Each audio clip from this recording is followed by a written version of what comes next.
তোমাদের এই প্রোগ্রামটা করার জন্য কোথাও থেকে টাকা আসেনি তো? না এসেছে নাকি?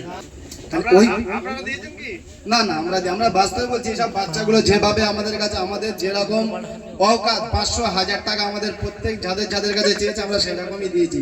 কেউ 5000, কেউ 2000, কেউ 3000 দিয়েছি, 500 থেকে 1000 টাকা দিয়েছি।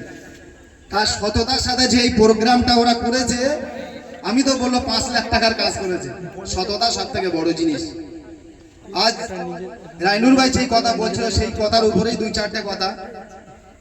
মানুষের যদি সৎ নীতি থাকে, তাদের আদর্শ সৎ থাকে, তাই তুমি যতই 4 চাকায় করে মিডিয়া করো না কেন, আমাদের রশিদ, আমাদের এইসব মিডিয়ারা এদের রাস্তার মাঝায় কিন্তু বাইকে তেল শেষ হয়ে যায়, কিন্তু টোটাল পশ্চিমবাংলার মানুষ, পশ্চিমবাংলার যে কোনো জায়গায় যদি রশিদ যায়, বলবে এটা আইএসএফ বাংলা। কোনো মায়ের লাল নেই বলে দেখাতে পারবে না পশ্চিমবাংলায় আমি অমুক টিভি, আমি অমুক টিভি, আমি অমুক টিভি। বাচ্চা ছেলেটা যেখানে যাবে এক কথায় চিনে নেবে যে এটা আইএসএফ বাংলা, এটা সুবিদ, এটা শাকিরুল ভাই, এটা আমাদের ওই রাজীব ভাই। পশ্চিমবাংলা গর্ব করে, যে কোনো জায়গায় যাবে এক চান্সে চিনে। কেন? এরা সততার সাথে কাজ করে। এদের কাছে 4 চাকা নেই, ভাঙা বাইক আছে। আর একদিন তো সেদিন বলছিল, বলে ভাই আমি পেট্রোল পাম্পের কাছে এসে আমার তেল শেষ হয়ে গেছে। রাহুল জি, নামটা আমার মনে নেই। আমি সাথে সাথে এসে 200 টাকা, কতটা সৎ। যদি অন্য কোনো কেউ হতো সে তো ভুলেই যেত। সে আবার 2-3 দিন পর এসে দেখি যে আমার টাকাটা ফেরত দিচ্ছে। ভাই তুমি আমার তেল ভরতে যে টাকাটা দিয়েছিলে, সেই টাকাটাই তোমার ফেরত দিলাম।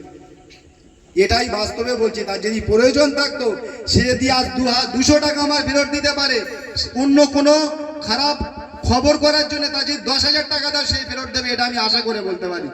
তার টাকার প্রয়োজন নেই। যদি টাকার প্রয়োজন থাকতো, তাহলে এই সততার প্রমাণ সে দিত না।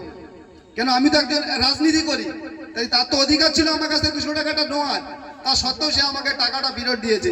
এই জন্যে এদেরকে এত ভালোবাসি, আর এই জন্য মানুষ এদের মন থেকে মেনে নিয়েছে। সতের সাথে, হকের সাথে যারা লড়াই করবে, যেরকম আমরা লড়াই করছি, সাধারণ মানুষ যেভাবে লড়াই করছে, আমাদের হোসেন ভাই যেরকম লড়াই করছে, লড়াইয়ের কোনো রং হয় না। হকের জন্য লড়াই করতে গেলে কোনো নির্দিষ্ট রং প্রয়োজন হয় না। যেখানেই অন্যায় দেখবে সেখানেই প্রতিবাদ করতে হবে। মানুষ তোমার এমনি আর তোমার বুকে টেনে নেবে। এটাই হলো আদর্শ। সেই আদর্শ এইসব বাচ্চাদের ভিতরে দেখি, ওই জন্য ভালো লাগে। তো আশা করছি আপনারা এইভাবে এগিয়ে চলুন। আমরা আপনাদের সাথে আছি। যতটা আমাদের ক্ষমতা, যতটা আমাদের নেতাদের ক্ষমতা, সব সময় সর্বদাই আমরা তোমাদের পাশে আছি। তো ছোট্ট একটা প্রমাণ আমরা দেখেছিলাম। বাচ্চা ছেলে 17 থেকে 18 বছর বয়স, এত মানুষের পিছনে লাগে। পুলিশ আমাদের কি পিছনে লাগবে, ওর পিছনে বেশি লেগে। রাত 1টার সময় দেখছে চন্দনেশ্বর থানা ওর অ্যারেস্ট করে নিয়ে গেছে। তা ও জানে যে আমি যে কাজটা করি, আমি যাদের জন্য, হকের জন্য লড়াই করি, আমার নেতারা আমার যাদের জন্য লড়াই, তারাও এক ডাকে আমার জন্য হাজির হবে। এটাও গর্ব করে বলতে পারবে। কি ঠিক তো? জি জি জি।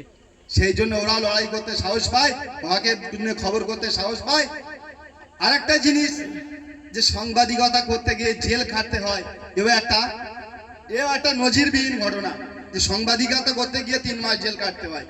সব হকের জন্য লড়াই করতে হলে 3 মাস জেল কাটতে হয়। আমার শাহরুখ ভাই সেটা দেখিয়েছে। জেল কেটে কি দোষ ছিল তার? হকের জন্য লড়াই করে, হকের খবর করতে গিয়ে, মানুষের কাছে সত্যতা তুলে ধরতে গিয়ে আজকে ওকে জেল খাটতে হয়েছে। তো আশা করছি জেল কেটে কি ওর কি নামটা ভুলে গেছে? ও চুরি করে জেল কেটেছে? ও তো আজকে হকের জন্য লড়াই করতে গিয়ে, সততার কথা তুলে ধরতে গিয়ে আজকে ও জেল খাটতে হয়েছে। আশা করছি ওর বাবা মাও একদিন গর্ব করে বলবে যে আমার ছেলে হক কথা বলতে গিয়ে আমার ছেলে আজকে জেল কেটে এসেছে। কোথায় ওর মা আব্বা যে থাকতো তো ফোনটা কেড়ে নিয়ে নিত। আশা করে বলতে পারি আরো দামি ফোন হাতে তুলে দিয়েছে, যে যা তুই যে লড়াই করছিস, মানুষের অসহায় মানুষের জন্য যে লড়াই করছিস, আমি আমার বাপ মায়ের তরফ থেকে সাপোর্ট করছি, তুই আরো এগিয়ে যা। ঠিক বললাম তো? তো আশা করছি সবাই এইভাবে এগিয়ে চলুন।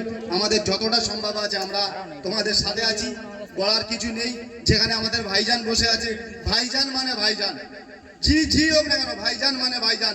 যাদের আদর্শে আজ আমরা মুসলিম হয়েছি, যাদের পূর্বপুরুষের আদর্শে আজ আমি কারিমুল মোল্লা বলে দাবি করি, রাইনুর মোল্লা বলে দাবি করি, তাদের জন্য, তাদের পূর্বপুরুষের জন্য আজ আমরা মোল্লা হয়েছি। না তো আমি কারিমুল মন্ডল হতে পারতাম। সেই গর্ব করে তাদের পাশে রেখে আমাদের বক্তব্য দেওয়া শোভা পায় না। আমাদের ভাইজান, আমাদের প্রাণপ্রিয় ভাইজান, আমাদের নয়নের মণি, তারা বক্তব্য রাখবেন, আমরা শুনবো। যদি এর ভিতরে কোনো ভুল বলে থাকি, ভাইজানের কাছে আমরা ক্ষমা প্রার্থী, সবার কাছে ক্ষমা প্রার্থী।